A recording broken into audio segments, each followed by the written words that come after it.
From the Hill Country in Texas, broadcasting worldwide, this is OneRadioNetwork.com. Easy for you to say, Patrick. Good morning. Boy, it's a beautiful day here in Dripping Springs, Texas. If you'd like to come and visit, everybody else is, mostly from California.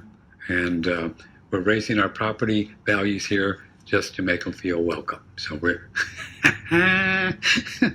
welcome to the great state of Texas. Boy, they're pouring in here, I tell you what. Well, it is the 5th of January, 2022. Happy New Year to you.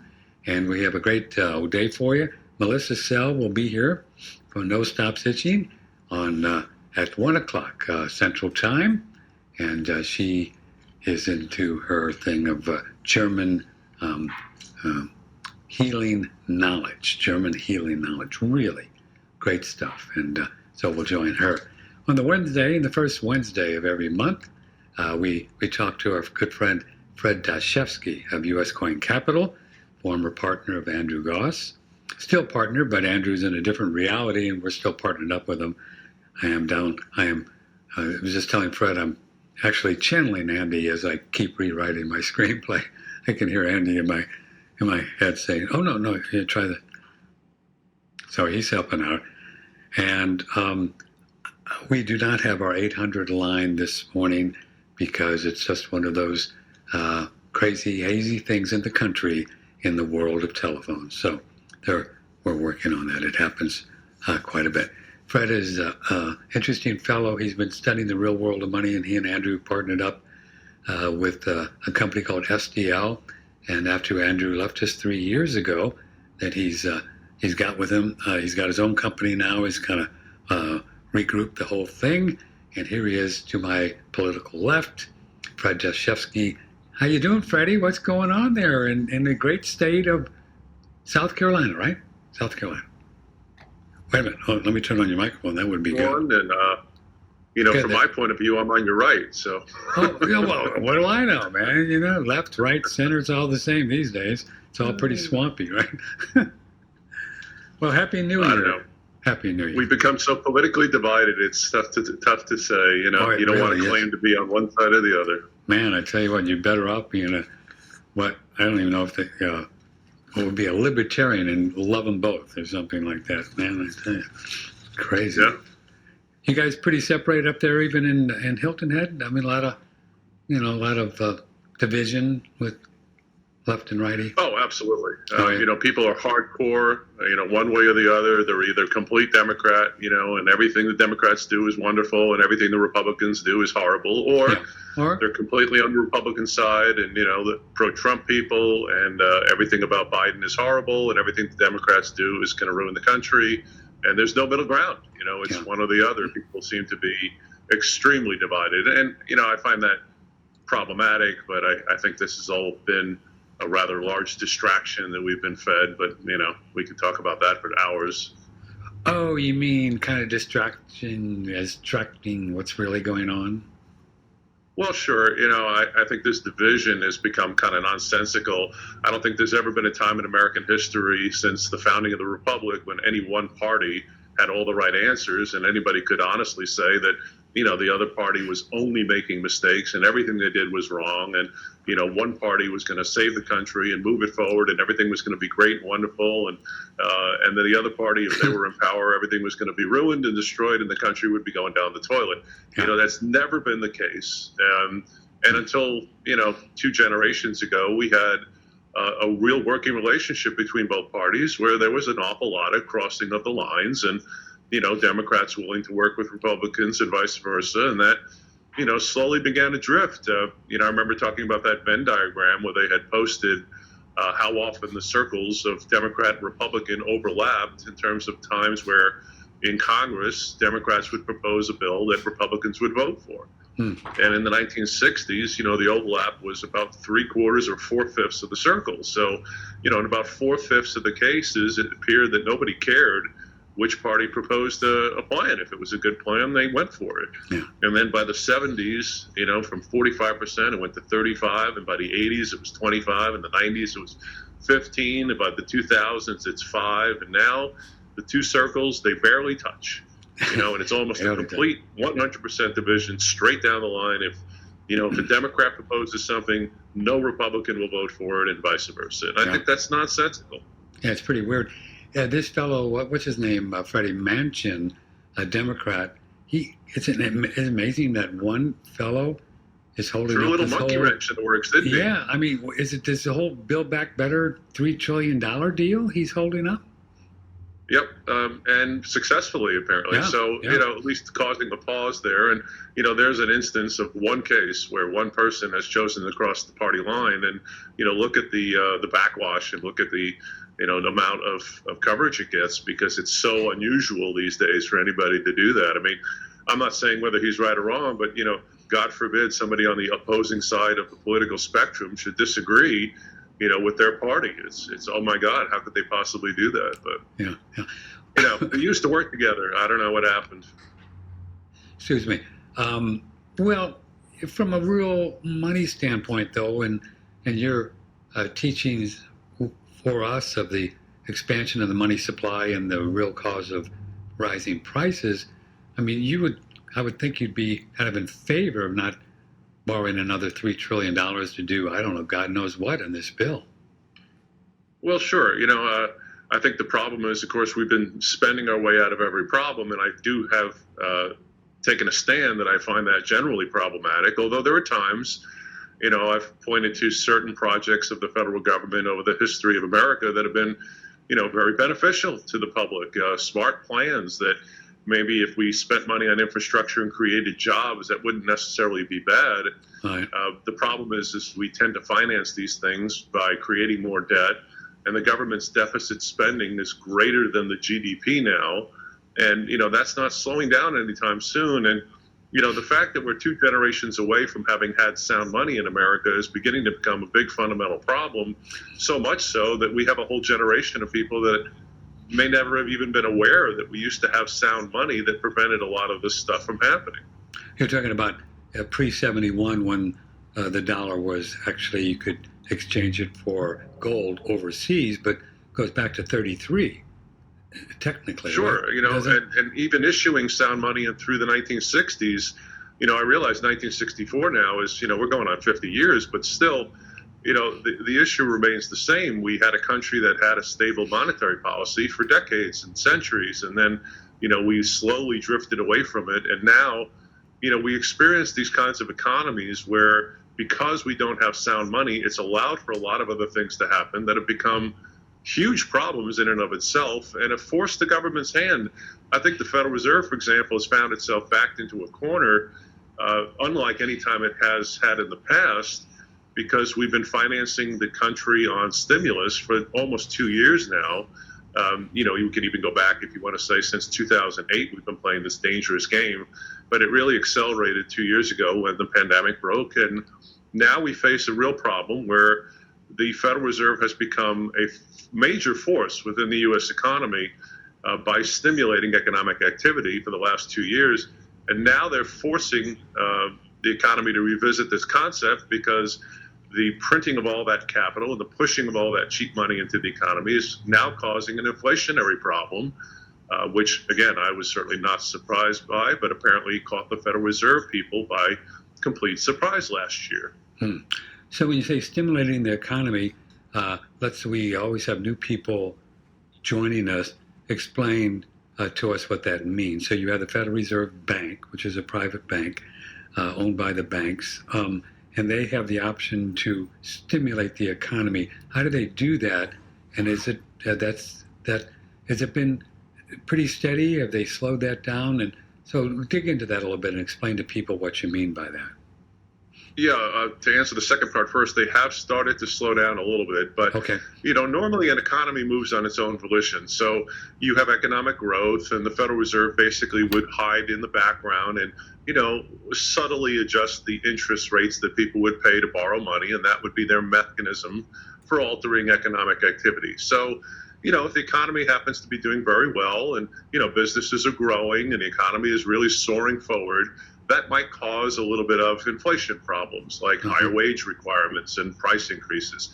And the Fed would simply combat that by raising interest rates, which they could do very easily through standard mechanisms, and this would slow the economy down because, again, it's a pretty simple, straightforward process that you're going to borrow a lot more money if the money is cheap and available to you at lower rates than you will if the rate is higher and it's going to cost you more. Yeah. So you may get cost out of a mortgage, if the rates are high enough to where the monthly payments are extraordinary. But if the rates get cheap and suddenly that house becomes more readily available to you because the monthly payments are cheaper, that's going to create a lot more activity in the real estate market. So the Fed has had this traditional method of economic stimulus, simply adjusting interest rates. Unfortunately, it ran into somewhat of a problem when, after the fiscal crises of 2008 and moving forward to 2012, the Fed used up that option. It lowered rates and lowered rates and lowered rates continually because the economy was not responding enough to the lowering of rates. Eventually, the Fed got down to, what we could argue was effectively zero, and ran out of room. So it ran out of room and still didn't get the response. So it began to then take on new methods to continue to try to stimulate economic activity beyond the normal, which would just be adjusting these interest rates. And that was the beginning of those asset purchases. New way they can go in and buy mortgage-backed securities. It's kind of a synthetic thing that the banks dice and slice, right, and put mortgages in, kind of the whole mechanism in that great movie, The Big Short, and Yes. things fell apart, right? In 2008, the banks would actually create. I remember back then, Andy taught us the banks were creating these mortgage-backed securities that, lo and behold, they were actually priced at more than what the mortgages were worth, right? So Significantly more, sure. Significantly more, right? So they would buy. So they're still buying some of these, I believe, and they're buying. What else are they buying? The Fed right now? Because I'm looking on the balance sheet, and it looks like Treasury securities. Treasuries. They last week alone still, what, 149 billion? Is that possible? Yeah, that sounds about right. They've been adding to their balance sheet since the pandemic. They've added about $4.3 trillion worth of these assets to the Fed's balance sheet. So which more than let me stop you there a second. The reason that's critical to people who buy things with dollars, when you buy would you say trillion? Right. 4.3 trillion. Trillion. They created this 4.3 on a computer. Oh, sure. Okay. Well, not only did they create the money to buy these assets, but they then became an influence in the market by being such a huge player. So they became a new force in the economy. Instead of going to the public and letting the normal purchasers of treasuries support the economy, right, the Fed became the supporter of the economy.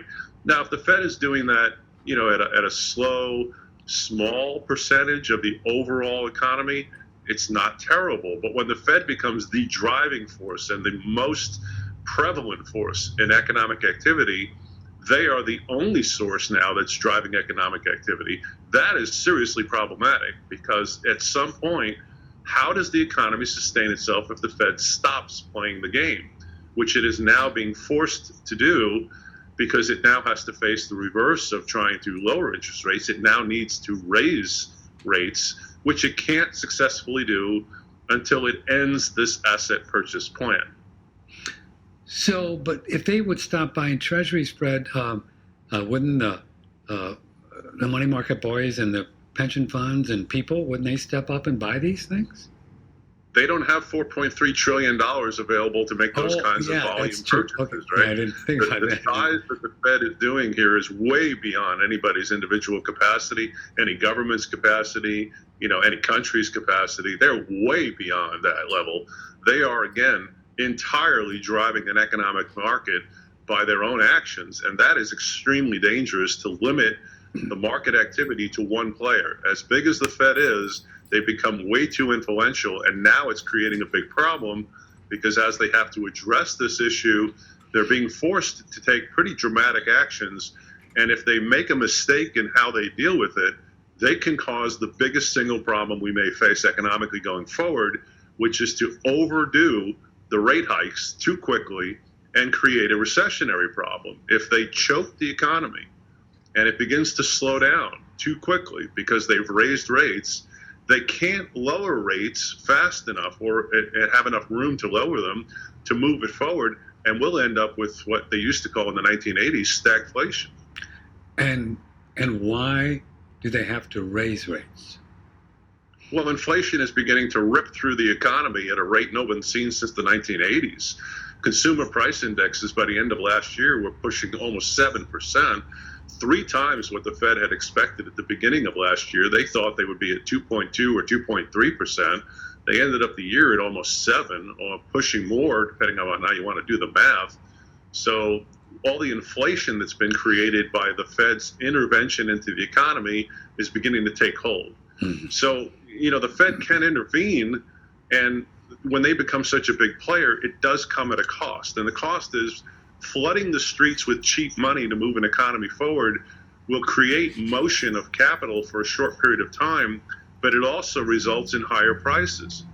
And then that forces people who are working to say, hey, I need to earn more money. I can't keep pace with the cost increases, which means wages have to go up, which means now businesses have to pay more out to their employees. So it becomes cyclical, and we get an inflationary problem that now pushes its way and becomes the prevalent problem in the economy, which is exactly where we are right now. Oh. And then I guess it then triggers into all kinds of other issues of people wanting to form unions like in Amazon, or raise the minimum wage, all kinds of stuff, just. Well, sure. The end results of all this, it's sort of like if you have sniffles, the sniffles are a symptom. They're not the problem. The problem is you have a cold or a virus or something. That's the problem you need to address. The symptoms, things like sniffles and your head cold and not feeling well, these are things that start to pop up. So when you have wage problems to the point where an average person says, hey, I'm not able to make ends meet, and they start putting pressure on their employers, that's going to translate into things like, demand for unions, or, higher price increases. And again, I think the problem is the Fed is now in a real difficult box. It needs to raise rates to fight the inflation it's created, but if it overdoes that, it could cause the economy to stall. Like an airplane trying to go straight up in the air, you just can't do that. At some point, the engine doesn't have enough power to keep driving it up. The higher you go, the more power it takes. And if it begins to stall, the thing begins to fall. You just did a rhyme. How'd you do that? Fred Dashevsky, The Real World of Money. And Fred's got this great company. It's called U.S. Coin Capital.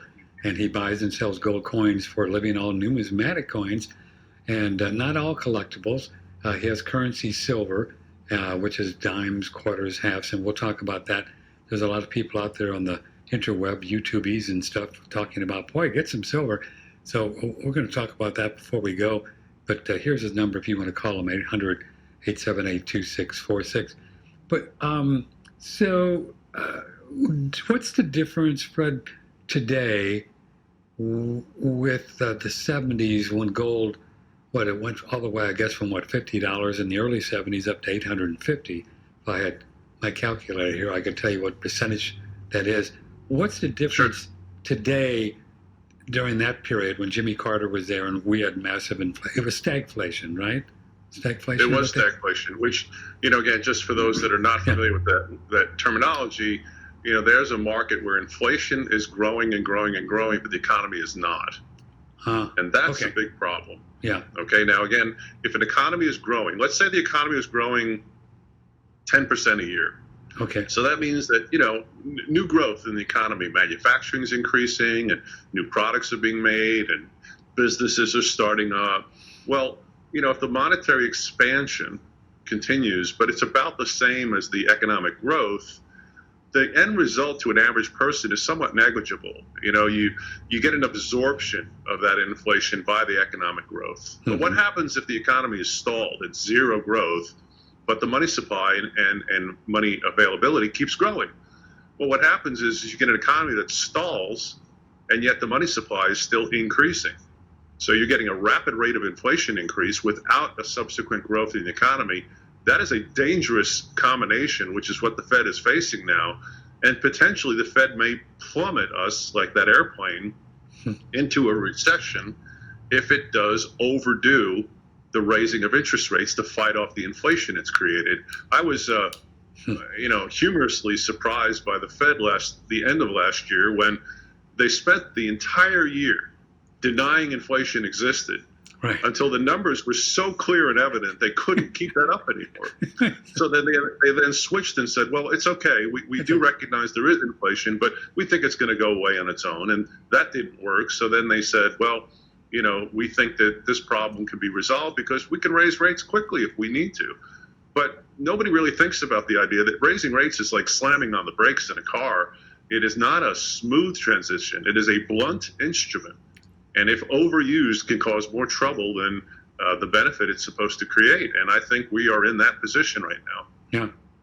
Well, but people see meat going up, fish, milk, gas, energy, natural gas. That's going to be a big comer in energy this year, we think. But it's beginning to happen where it's becoming obvious. Now, in the 70s, it got really bad. First. Let me ask this first. So when we see this, though, Fred, if they start raising interest rates and they say, 2 or 3 times maybe next year, half a point, quarter point, that doesn't this really... year, I think.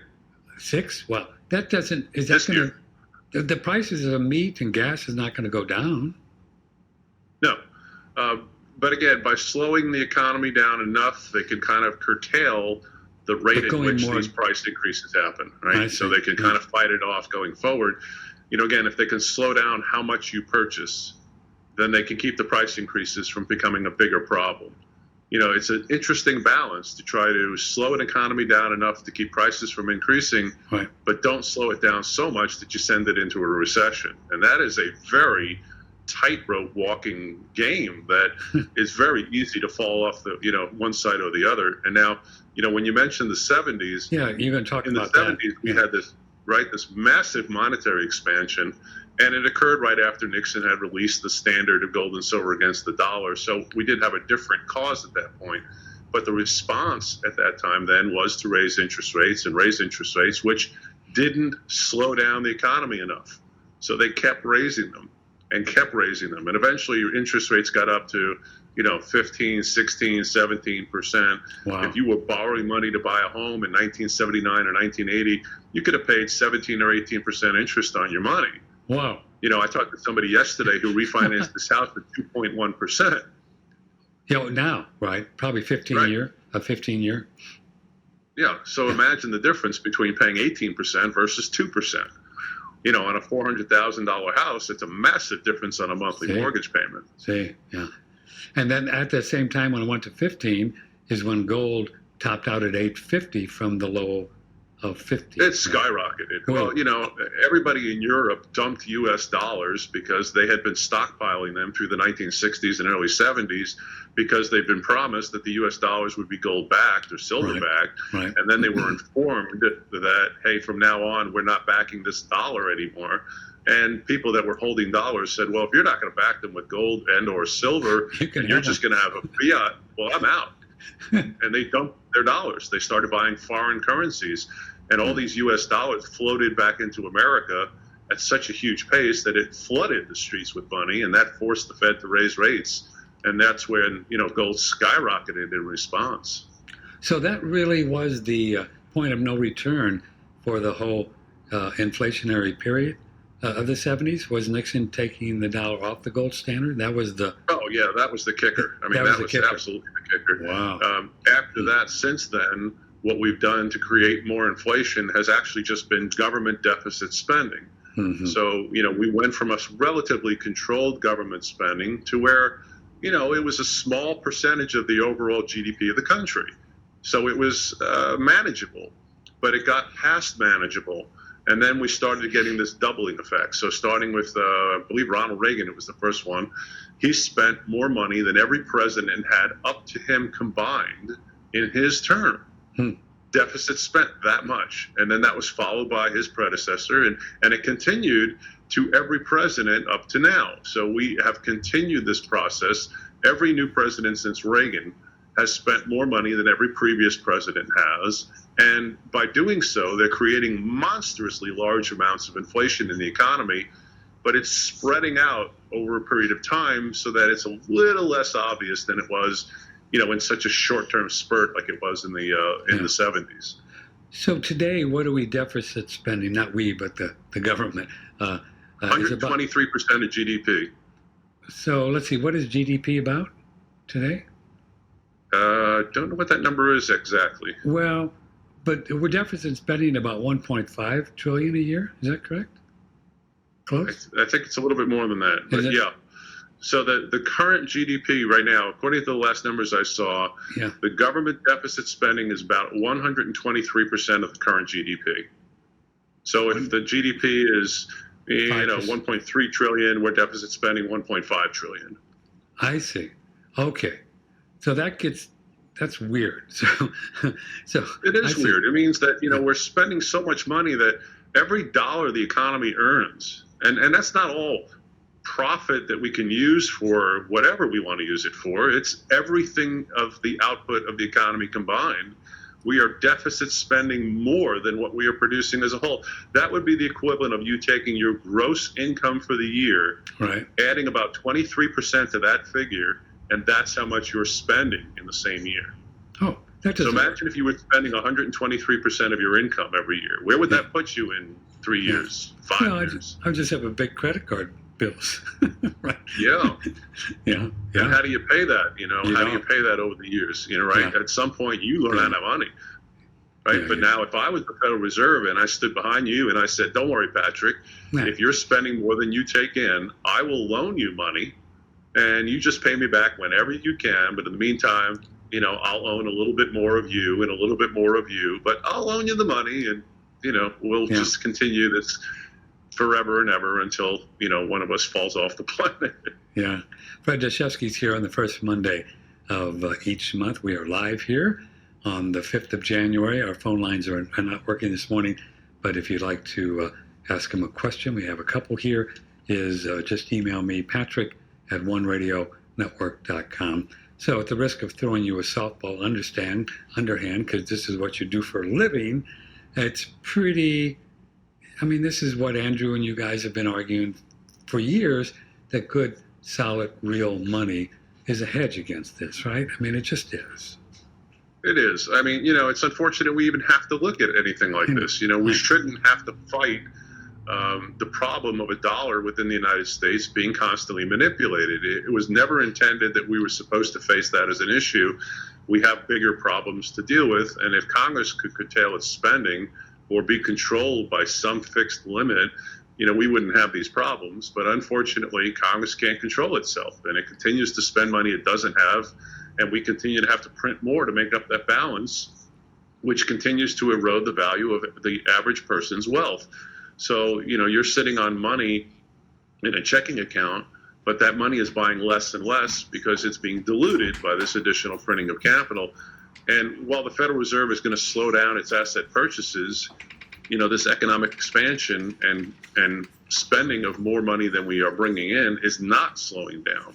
So this is only one facet of the problem. I remember, I think I mentioned this on the last show, in 1964, 5 silver quarters, so $1.25 was the average hourly wage. Wow. And that supported people.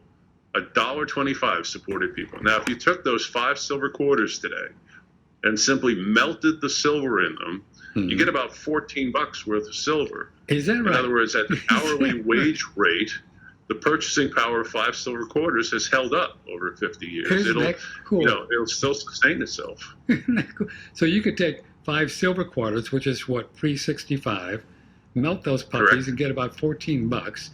The same thing that you were paid in quarters in 1965. Oh, that's pretty interesting. Yep. What does that tell us? Right?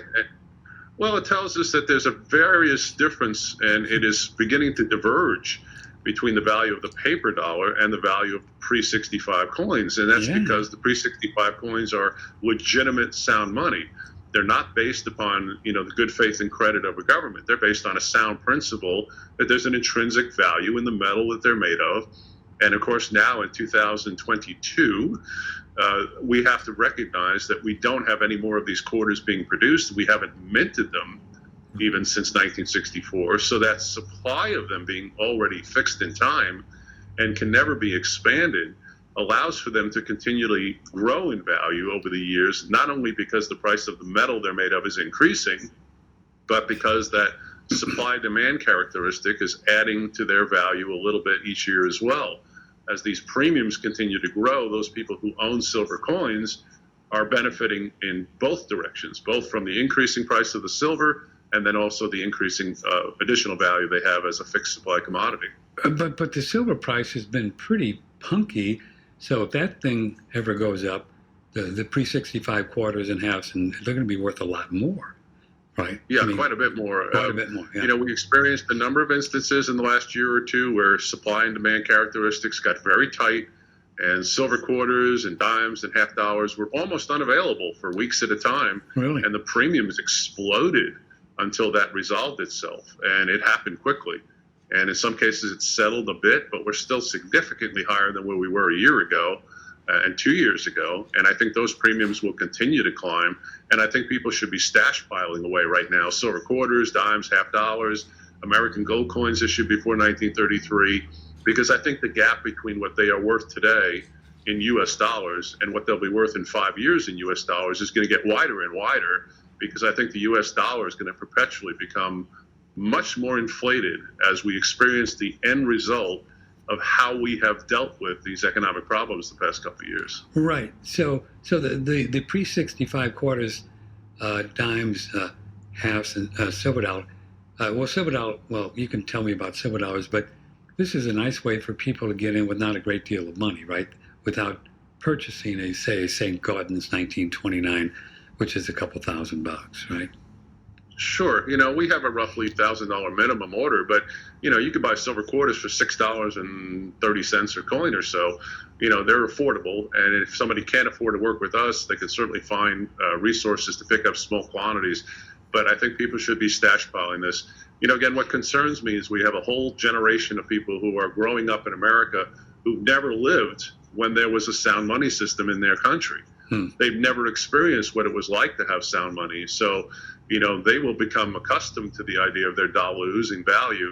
But for those people that have, you know, been around long enough and remember what it was like when we used to have real money in America, they're going to start to recognize, if they haven't already, that difference between what paper money buys and what these pre-65 silver coins and pre-33 gold coins are doing. And I think people need to make sure that they diversify their wealth to include these physical, tangible assets and not rely on this paper money going forward, because there's absolutely no way you can continue to print money at the pace we are without changing that value as well. You can't do one without the other. Yeah. So you mentioned in the gold coins, the collectibles, numismatic coins, pre-33, but don't you all have coins past 33 after they called in all the gold that are still quite numismatically valuable stuff?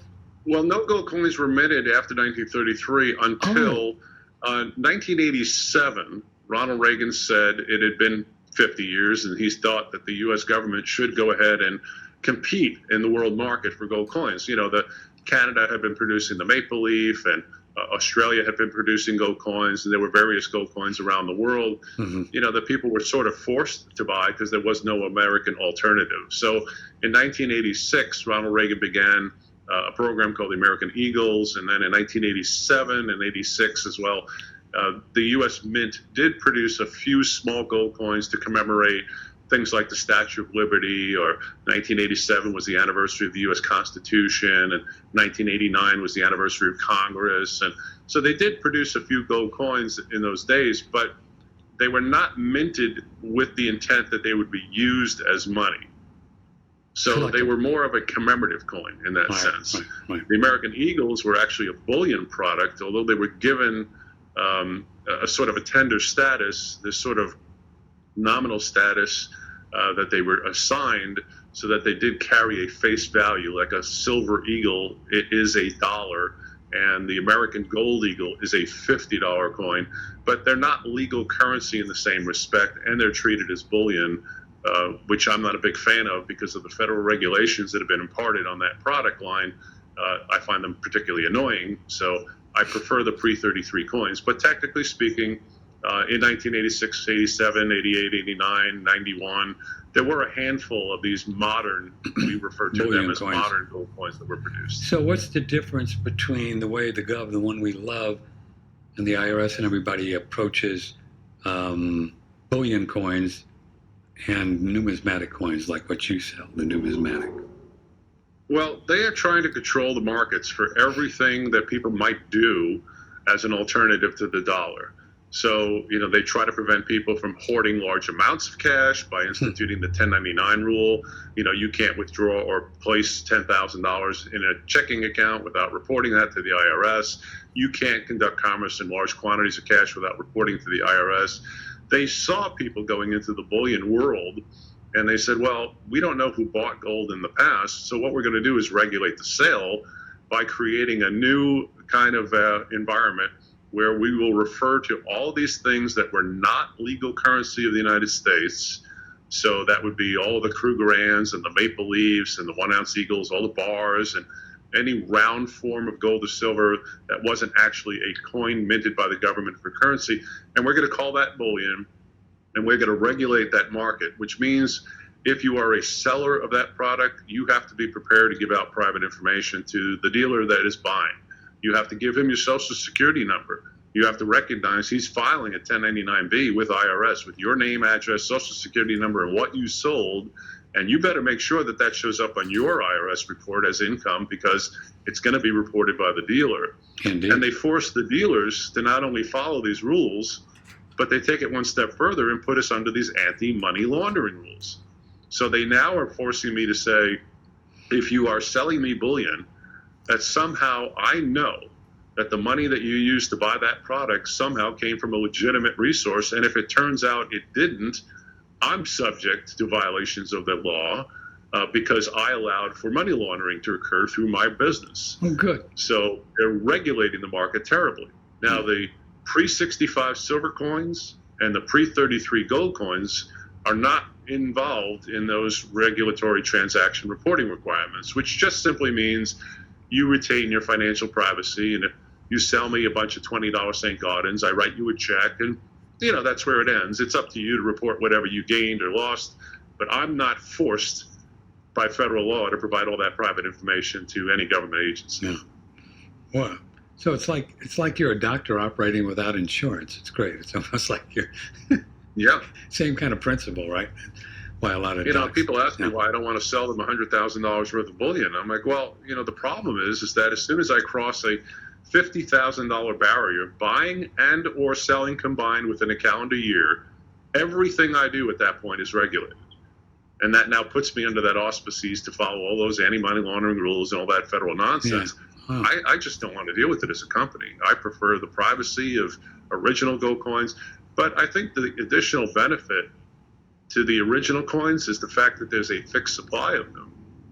Think about the difference between owning a $20 gold coin that can never mint another one versus, an ounce of gold, which they can continue to make more of as long as they keep mining gold. So there's no difference between a round ounce of or square bar of gold made tomorrow versus one made 20 years ago. They're all exactly the same in value. Yeah. Yeah. Here's an interesting email from Samantha. What does your guest think will happen if this Fed coin thing comes to existence, as I've been reading about? How would it operate with the Federal Reserve note, the dollar? Thanks for the show. Yeah, it's pretty much baked in the cake, Fred, right? They're going to do this. I mean, the ECB is going to do it. A lot of different countries are going to do it. I don't know what it's going to look like. How do you think this would operate with the dollar, a Fed coin? Well, I don't really think it changes a lot. No?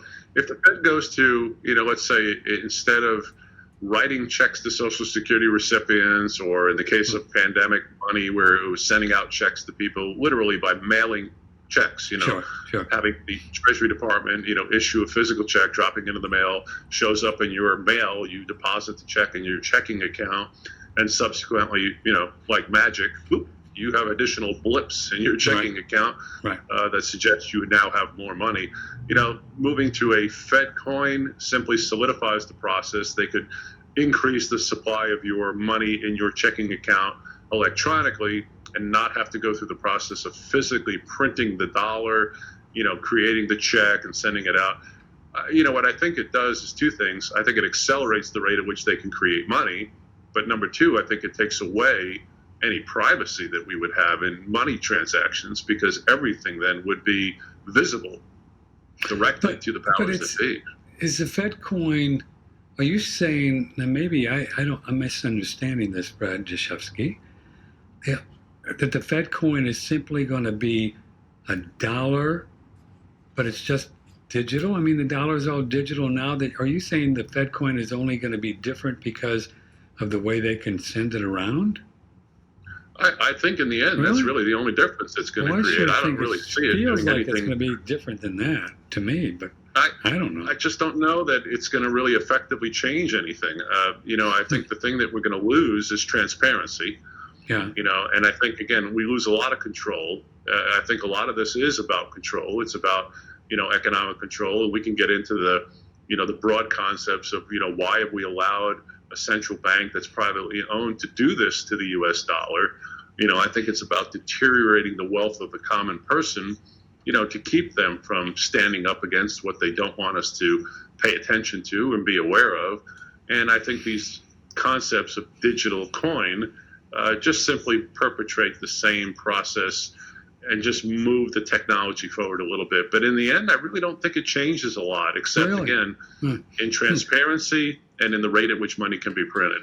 Many people are arguing that it's going to be all through the phone, and it's going to be tied into the vaccine passports, and also then get around to tie it into social credit scores if you've been misbehaving or not, and then want to work their way into universal basic income, and they can just give you blips through your phone, right? If they think you're a good person, or take them away if they don't like you. I mean, that's what a lot of people are arguing. Now, that's a big difference, Fred.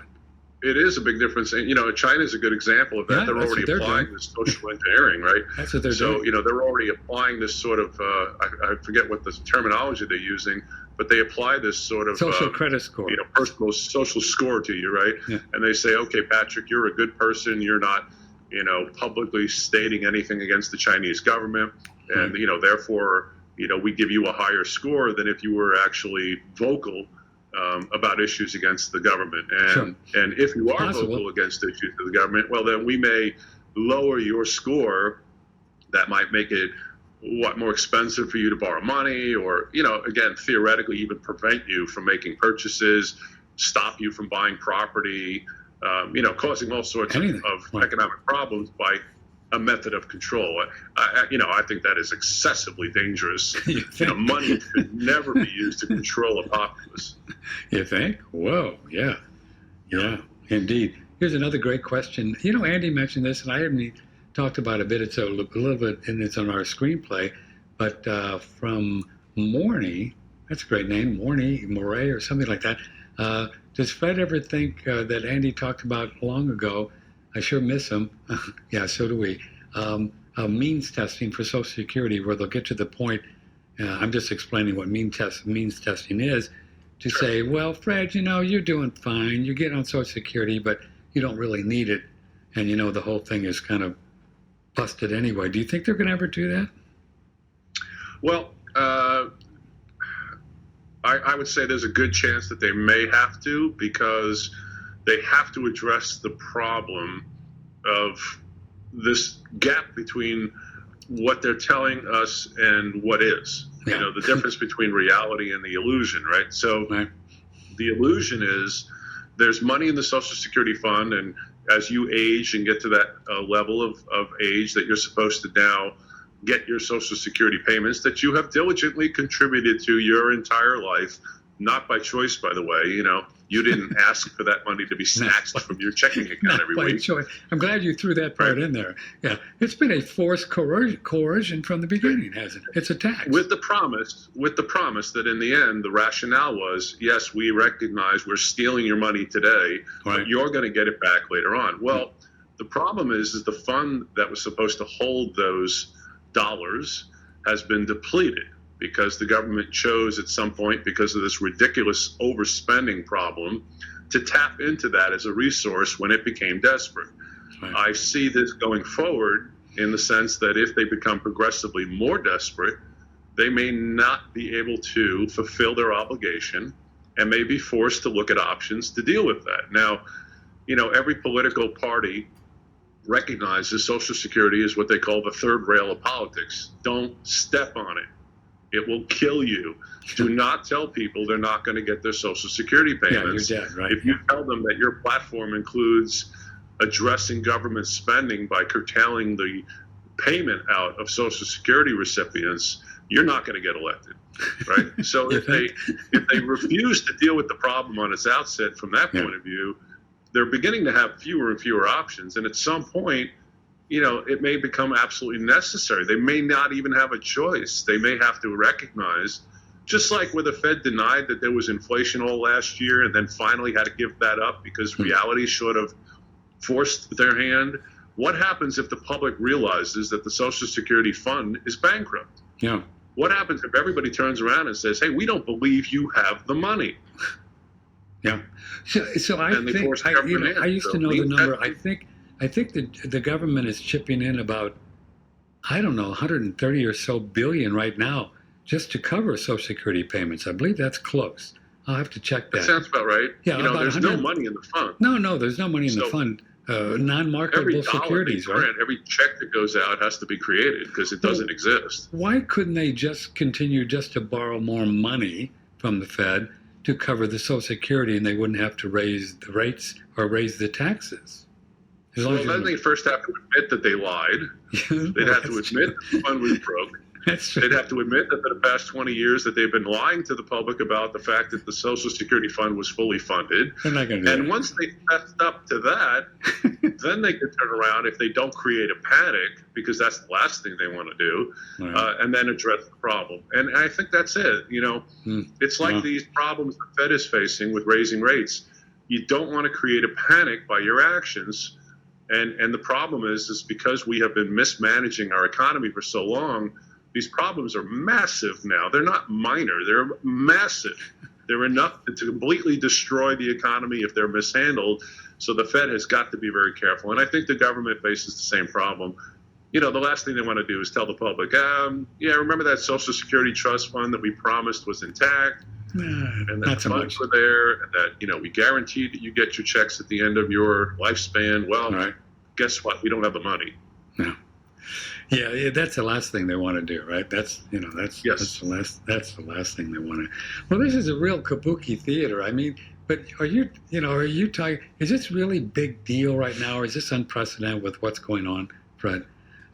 With what's the unprecedented imbalances? is the rate. The rate at which things are happening now. I see. Like I said, if this were, a minor part of the overall economy, if the Fed was a minor player, and this was happening behind the scenes at, some controllable level, it wouldn't be a big thing.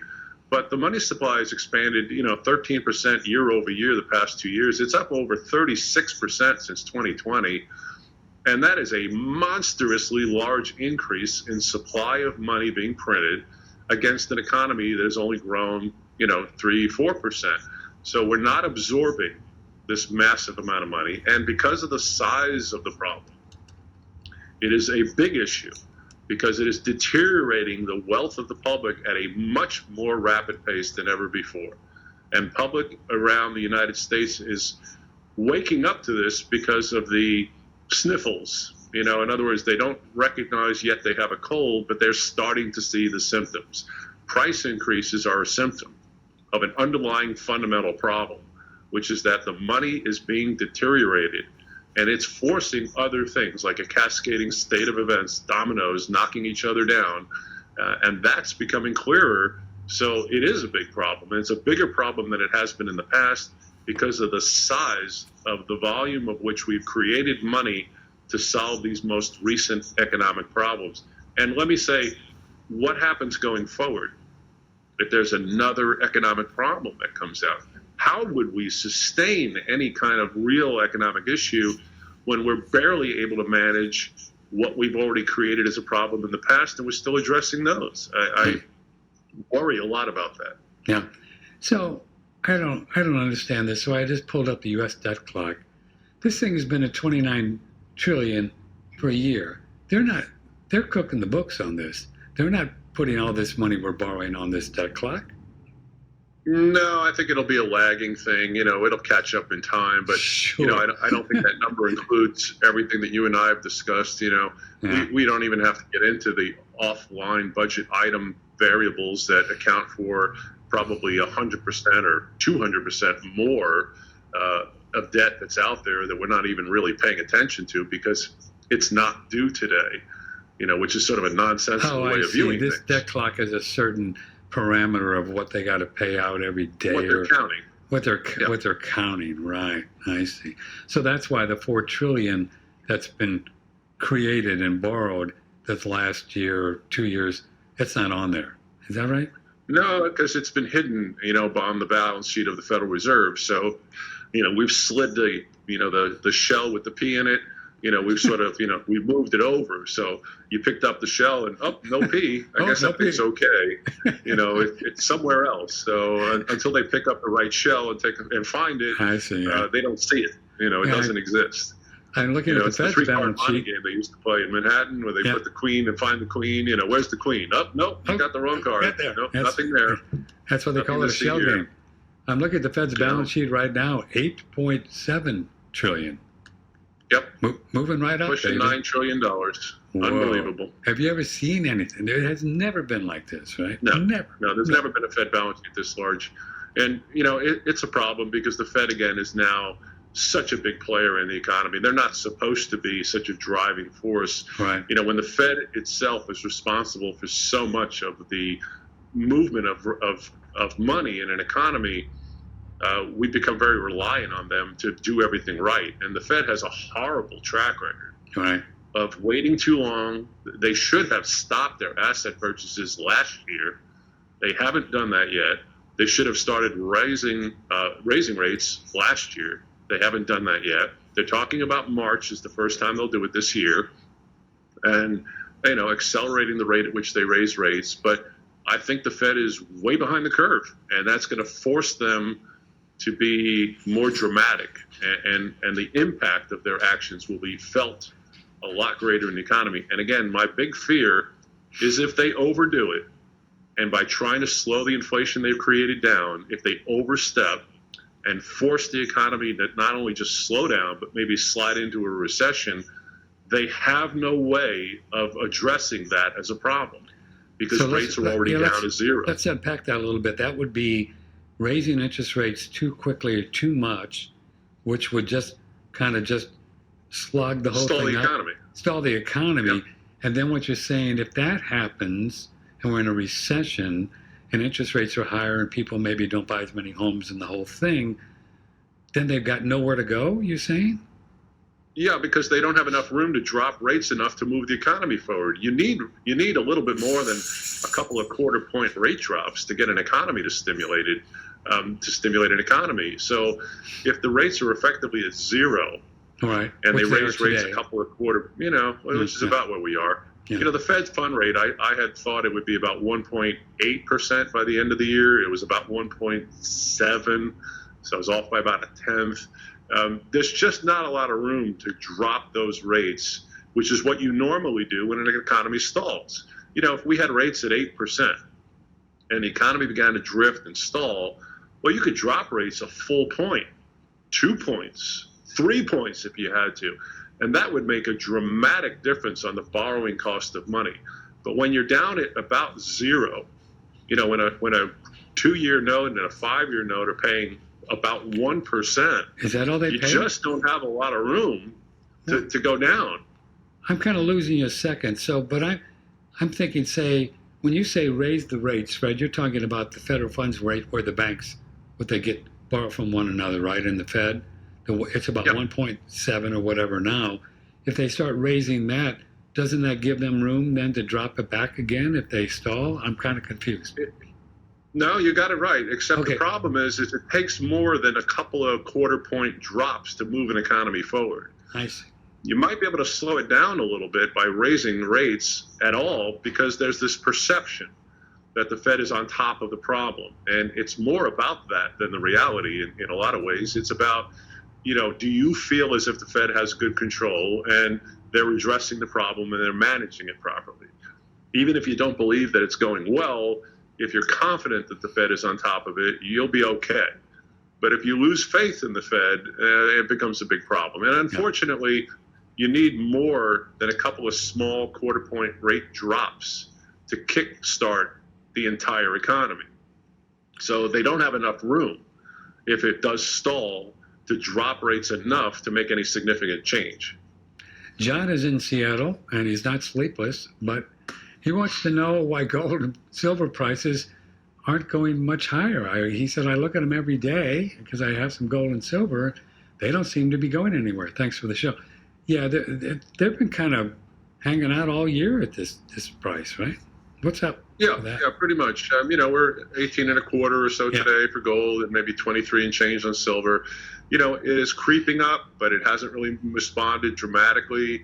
Again, there's an awful lot of intervention in the bullion world to try to keep those prices subdued, because they are a reflection of the overall state of the dollar. And, again, we're playing a confidence game. I will stand by that a lot of the thought process that go into the stability of the economy is mental more than economic. It's a lot of thought process involved. And how confident are you? If you're feeling confident and there's that consumer, confidence index that they look at, then everything is okay. And it'll curtail the need to run into the gold markets and silver markets as a safe haven. And again, the game has become very complicated and quite sophisticated, and there's an awful lot to unpack in how they keep the prices for gold and silver subdued. But it is a signal that there's an economic problem. Remember, it was only a few years ago that gold was trading at around $1,200 an ounce, and we were stuck in the trading range there too for a while. Yeah. People ask the same question. Well, now we're in that 1850 range or 18 and a quarter range, and we're seeing the same thing. And I think a few years from now, it'll be $2,100 range, and it'll just be the same thing. It'll be seemingly stagnant without an awful lot of movement. But let me tell you something. If gold goes up dramatically, it is pretty much an end game response. It's not a head of the curve response. That's a bad max response, right? Something really not good. Yeah, not good. So that means that they've lost control over trying to curtail this economic environment, and it has responded in the people saying, I'm losing faith in the dollar, so I'm moving into gold. And they're doing everything they can to keep people believing that they've got control over the economy. This is the reason why the Fed holds public press conferences. It talks about, its future idea of what it wants to do. Confidence, right. Yeah, tries to build confidence in that they know what they're doing. Again, I'm going to argue that the Fed has lost control of the economy already. They don't know what they're doing. They have no plan for how to address the problems that they've created, and their only options to deal with these problems are blunt instruments that will probably cause more trouble than any gain that they could possibly ensue. So by the time gold really begins to respond, kind of like in the 1970s, by the time gold went to 800, you kind of missed the point. The inflation started in the early 70s. By the time it ended up responding to higher prices of gold, the problem had already existed. It already inflated the dollar. That's why gold prices went up. So we should almost be happy that gold and silver prices remain a little bit, on the lower end of their trading ranges, because again, by the time gold starts to respond, it really means that we're losing control of the economy, and it's coming closer to the top end rather than where we are now.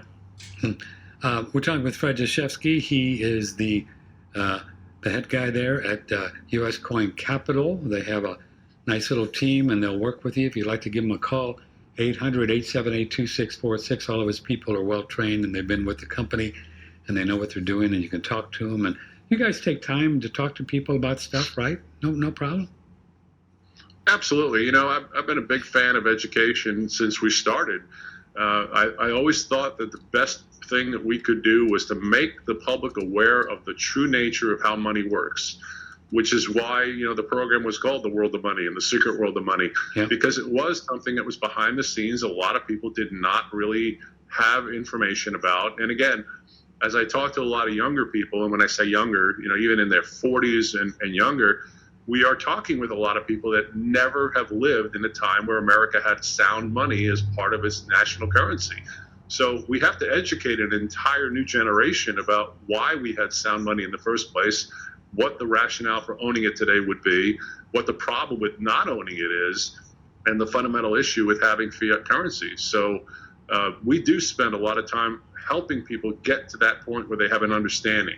Yeah. And that, I think, is important, because even if they choose not to work with us or buy gold and silver coins.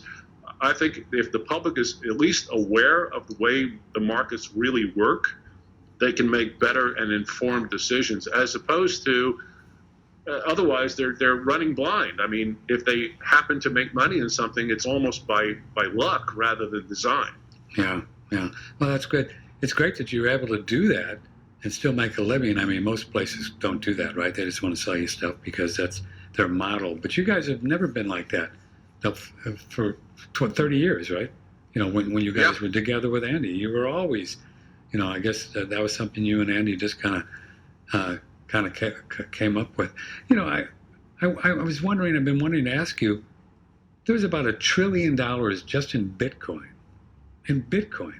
Where do you think that money would be if old cryptos weren't even around? I mean, it would probably be in the stock market or gold, maybe. I don't know. I think a lot of it would be in gold. You know, they talk about this a lot, whether, you know, the cryptos are competing with gold per se, and to some degree that may be somewhat true, that some of the money that would have gone into, you know, gold, people are experimenting, you know, with these cryptos. And again, what's interesting is that what are they really trying to do besides, of course, make money, you know, and beyond the idea that we're dealing with a greater fool's theory there, where you're buying it today with the hope that someone will pay more in the future without any fundamental value there.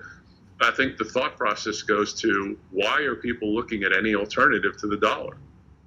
Because they're worried that the dollar can't sustain itself. So they begin to, you know, look at things like cryptocurrencies as an option. And I think it's interesting that people even have to consider an option to their nation's currency. Why are we bothering even looking at alternatives? If there was nothing wrong with the dollar, there'd be no rationale to even consider cryptocurrencies. I mean, why do foreign banks or central banks buy other countries' currencies? It's because there's a problem with their currency. Look at what's happening in Turkey. Turkey is experiencing 38% inflation, right? Yeah. Wow. Can you imagine 38% inflation in America? I don't think anybody could address that issue. But this is the end result of what happens when, you know, you continue to play these dangerous economic games. And when people see this stuff around the world and they watch these foreign countries implode, and, you know, they watch countries like Argentina and Brazil experience massive inflation and constantly trying to refinance their debt with the world because they're so far upside down, and countries like Turkey going through this. Remember a few years ago, Greece, it was so bad. There were literally riots on the streets, millions of people pouring into the streets of Athens, pushing back against the fact that, you know, the value of their money that they're working for is being deteriorated by a government that wasn't controlling it well. You know, so I think it's interesting that people even are looking at dollar alternatives. Why would we bother doing that if there was a relative strength or stability in the dollar? I think it just goes and speaks to the problem. Necessity is the mother of invention, boy. Yeah, and there's more countries actually looking at doing the same thing. What was it? Which country down there made Bitcoin its national currency thing? One of those countries down there. So I'm seeing here a headline. Fauci now says fully vaccinated now includes up-to-date boosters.